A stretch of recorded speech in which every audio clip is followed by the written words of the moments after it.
అందరూ నన్ను చైర్మన్ పదవులు తప్ప ఎవరు తక్కువ అడగట్లేదు. దయచేసి అందరూ చైర్మన్లు కూడా లేవు. TTD board member, TTD board chairman, అన్ని చైర్మన్లు అడుగుతూ ఉంటే నేను చంద్రబాబు గారి దగ్గర ఎలా తీసుకెళ్ళాలో తెలియట్లే. మరి మా పార్టీ సంగతి అంటే ఆయన ఏంటంటే నేను ఏం చెప్పందని కొంచెం పెద్ద మనసుతోటి నేను అందరికీ ఆ ఫెసిలిటేట్ చేయడానికి ప్రయత్నం చేస్తాను. మనందరికీ ఎవరైతే చేశారో. కాదు, ఇది పదవుల దగ్గర ఆగిపోవద్దు. మీకు నా గుండెల్లో స్థానం ఉంది, మనం మర్చిపోను. నేను కూడా ఇక్కడ దాకా వచ్చి నిలబడ్డాను అంటే ఇప్పుడు ప్రధానమంత్రి గారు మనం అందరూ అడుగుతున్నారు, మీరు పార్లమెంట్లో మీరు కూర్చొని క్యాబినెట్ ర్యాంక్ తీసేసుకోవచ్చు కదా. అది నేను ట్రాన్సాక్షన్ కాదు. నాకు దేశం మీద ఇష్టం. నాకు నచ్చిన నాయకుడు, మనకు నచ్చిన పార్టీ బీజేపీ తెలియదు తప్ప కూర్చోబెట్టి నేను ఈ పదవి నేను మీకు చేశాను కాబట్టి నాకు ఒక ట్రాన్సాక్షనల్ బేసిస్ మీద రాజకీయం చేయండి. సో మీరు కూడా ఆ విధానంలో ఉండాలని కోరుకున్నాను. ఎందుకంటే మీలాగా ఉంటేనే పార్టీకి నిలబడతాం. నేను చూస్తే భారతీయ జనతా పార్టీ విధి విధానాలు చూసి చాలా నేర్చుకోవాలి మనం. ఆర్ఎస్ఎస్లో ఒక ఫ్లోట్ చేసిన ఒక పార్టీ అది. సంఘ్ నుంచి చాలామంది నాయకులు వచ్చి నిస్వార్థంగా చేసి వెళ్ళిపోతారు. వాళ్ళు గుర్తింపు కూడా ఉండదు. జనరల్ సెక్రటరీ అవుతారు, నెక్స్ట్ మినిట్లో వాళ్ళకి మళ్ళీ కార్యకర్తలు వెళ్ళిపోతారు. Of course that's a great organisation like RSS. కానీ దాని నుంచి స్ఫూర్తి తీసుకుంటాం మనం. వాళ్ళు ఎంతసేపు ఆర్ఎస్ఎస్ ఎంతసేపు దేశం, సమాజం, దేశ సమగ్రత మీద ఉంటారు తప్ప వాళ్ళు చాలా నిస్వార్థంగా ఉంటారు. చాలా నిస్వార్థంగా ఉంటారు.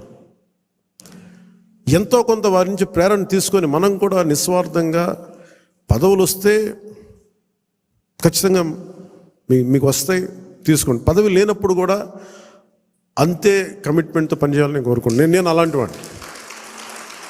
పదవులు లేవు, ఏమి లేవు, డబ్బులు లేవు, గుర్తింపు లేదు, తిట్లు శాపనార్థాలు తప్ప ఆయన మనం చేశాం కదా. అందుకని దీన్ని కూడా మీరు దృష్టిలో పెట్టుకోండి. ఎందుకంటే అందరి దగ్గర నుంచి తీసుకున్నప్పుడు కూడా మన మహిళా నాయకురాల దగ్గర నుంచి కానీ నాయకుల దగ్గర అందరిని తీసుకుంటే అందరూ కూడా చాలా ఉన్నతమైన కీలకమైన పదవులు అడుగుతూ ఉన్నారు. ఉన్నాయి చాలా తక్కువ. కొంతమందికి పార్టీ పదోన్నతి ఉంటుంది. కొంతమందికి ఈ శాఖల్లో కీలకమైన శాఖల్లో పదవులు అన్నీ నేను ప్రయత్నం చేస్తున్నాను. సో నాకు అవకాశం ఇవ్వండి. కొంచెం తప్పులు ఎక్కడన్నా ఉంటే మీరు కోప్పడకుండా హరిప్రసాద్ గారి దృష్టికి తీసుకురండి, నాగబాబు గారి దృష్టికి తీసుకురండి, మిగతా ముఖ్య నాయకుల దృష్టికి తీసుకురండి. ఎందుకంటే నేను మనోహర్ గారి పేరు ఎందుకు చెప్పట్లేదంటే ఇప్పుడు ఆయన మంత్రి సివిల్ సప్లైస్, ఆయన బిజీగా ఉన్నారు. మొత్తం అక్రమ బియ్యం మీద గోడౌన్ల మీద ముయించేస్తూ ఉన్నారు. అందువల్ల అందుకని ఆయనకి ఈ బాధ్యతలు అప్పచెప్పట్లేదు. రాష్ట్రం కోసం చేయాల్సింది చాలా ఉంది ఆయనకి. అందుకని మీరందరూ పెద్ద మనసుతో అర్థం చేసుకుంటారని ఒకే ఒక మాట చెప్పి ముగిస్తాను. నేను మీకు అండగా ఉండేవాడిని, నిలబడేవాడిని, మర్చిపోనివాడిని. మీకు నెలకి కానీ 3 వారాలకు కానీ మీరు ఒక 2 వీక్స్ ముందు కానీ 3 వీక్స్ ముందే కనుక మీరు నన్ను కలవాలి అని అంటే ఖచ్చితంగా నేను కార్యకర్తల దగ్గర నుంచి పెద్ద నాయకుల దాకా అందరితో కలుస్తాను, మీతో కూర్చొని మాట్లాడతాను. కాదు నాకు ఇవ్వాల్సింది ఏంటంటే మీరు సడన్గా వచ్చేస్తేనేమో నాకున్న దాంట్లో అందరిని అడ్జస్ట్ చేయలేకపోతాం. మీరు కొంత ఎజెండాను కూడా ఫిక్స్ చేసుకురండి. నాకున్న సమయం కూడా చాలా తక్కువ ఉంది. ఎందుకంటే ప్రధానమంత్రి గారి దగ్గరికి వెళ్ళినప్పుడు ఇంత చేసి నేను ఆయన దగ్గర ఎంత టైం తీసుకున్నాను, కరెక్ట్గా 60 సెకండ్ల టైం తీసుకున్నాను. 60 సెకండ్స్ అంతే, 60 seconds, less than a minute ఆయన కలిసాను. ఎందుకంటే ఆ స్థాయి అంత పని ఉన్న వ్యక్తులకి మనకు వాళ్ళకి ఇవ్వగలిగేదే మనం ఎక్కువ వాళ్ళ కాలాన్ని దుర్వినియోగం చేయకపోవడం. ఆయన మొహమాట పెడితే ఇంకో 5 నిమిషాలు కూర్చుంటారు. నాకు బాధ్యత ఉంది. అలాంటి వ్యక్తిని మనం ఎక్కువసేపు కూర్చోబెట్టకూడదు. కరెక్ట్గా ఆయన ఒక 40-50 సెకండ్లు, 60 సెకండ్లు అయిపోయి నేను బయలుదేరుతాను సార్, జస్ట్ ఒకసారి మేము కలిసి విష్ చేయడానికి వచ్చాను, అంతకుమించి చెప్పలా. సో అలాగే నన్ను దృష్టిలో పెట్టుకుని నాకు చాలా కీలకమైన బాధ్యతలు ఉన్నాయి. ఇంతమందిని కలవాలి నేను. అందుకని మీరందరినీ దృష్టిలో పెట్టుకొని ఏం మాట్లాడదలుచుకున్నారో, ఏమి కావాలో స్పష్టంగా చెప్పండి. మీరు నా కోసం పనిచేశాను, మీరు నన్ను గుర్తించండి. అలా కాకుండా మీరు మనస్ఫూర్తిగా మీ కోరిక చెప్పండి. నాకు ఇలాంటి పదవి కావాలని కోరుకున్నాను చెప్పండి. అది కమిటీకి ఇస్తాను నేను. ఆ కమిటీ కూడా కొన్ని నియమావళి పెట్టాను నేను. ఎలా చేశారు, ఏం చేశారు, పార్టీకి ఎంత చేశారు, కార్యకర్తలతో ఎలా మమేకమయ్యారు, ఇవన్నీ దృష్టిలో పెట్టుకొని వాళ్ళకి ఇవ్వాల్సిన గుర్తింపు ఆ బేరీ చేసుకుని ఇప్పించేస్తాను. కానీ మీరు ఒక స్టీవ్ జాబ్స్ గుర్తుపెట్టుకోండి, ఏదైనా కావాలంటే మీరు అడగాలి. అడిగితే నేనేం చెప్తానంటే నేను ఫస్ట్ నేను నో చెప్పను ఎవరికి. చాలామంది నా దగ్గరికి వచ్చి చైర్మన్స్ కావాలి, టీటీడీ చైర్మన్ కావాలని కనీసం ఒక 50 మంది అడిగారు ఇప్పటికి నన్ను. ఒకటే ఫస్ట్ ఇంక సంతోషం, మా ఇంట్లో వాళ్ళు ఒకళ్ళు అడగలేదు, అందుకని ఆనందంగా అనిపిస్తుంది. అంటే గతంలో వైసీపీ వాళ్ళకి మనకు కూడా ఇంట్లో వాళ్ళు వచ్చేసి మొత్తం బంధువులు అందరూ పనిచేసుకుని అంటే భయం వేసింది. మా ఇంట్లో వాళ్ళు అడుగుతారు కానీ సంతోషంగా ఎవరు అడగల. అందుకని నాగబాబు గారి పేరు వచ్చింది, అందుకని అంటున్నాను ఈ మాట. రేపు మా నాగబాబు గారికి అలాంటి కోరికలు లేవు. ఆయన నిరాకారాన్ని ప్రార్థించే వ్యక్తి.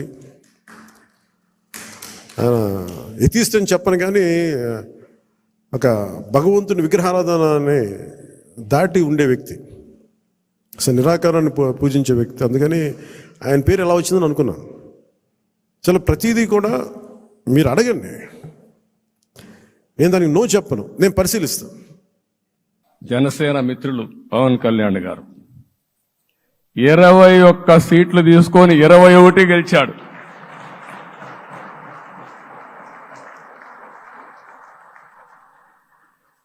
బీజేపీ 10 సీట్లు తీసుకుంటే 10 గెలిచారు, 8 గెలిచారు.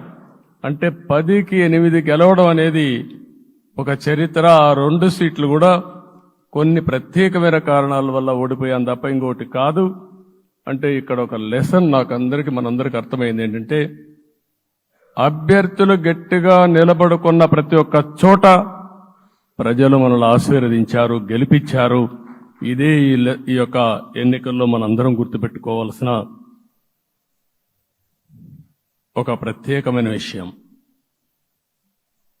నేను చాలాసార్లు ఎన్నికలైన తర్వాత సమీక్షలు చేసుకున్నాం, కానీ ఇలాంటి విజయం, ఎలాంటి సాటిస్ఫాక్షన్ ఎప్పుడూ లేదు. దీనికి కారణం ప్రజలు మన మీద నమ్మకం పెట్టుకున్నారు. పార్లమెంట్ ఎన్నికల్లో కాదు, అసెంబ్లీ ఎన్నికల్లో చూస్తే 95,000 ఓట్ల మెజారిటీతో గెలిపించారు. గాజువాక 95,000 ఓట్ల మెజారిటీతో గెలిపించారు. ఈ విషయాలు నేను పవన్ కళ్యాణ్ గారు ఢిల్లీకి వెళ్ళినప్పుడు, పురంధేశ్వరి గారు వచ్చినప్పుడు, ఈ రాష్ట్రంలో ఇచ్చిన మ్యాండేట్ వల్ల ఢిల్లీలో మమ్మల్ని అందరూ గౌరవించే పరిస్థితికి వచ్చారు. మీ గెలుపు వల్ల ఈరోజు ఆంధ్రప్రదేశ్ రాష్ట్ర ప్రతిష్ట పెరిగింది, గౌరవం పెరిగింది.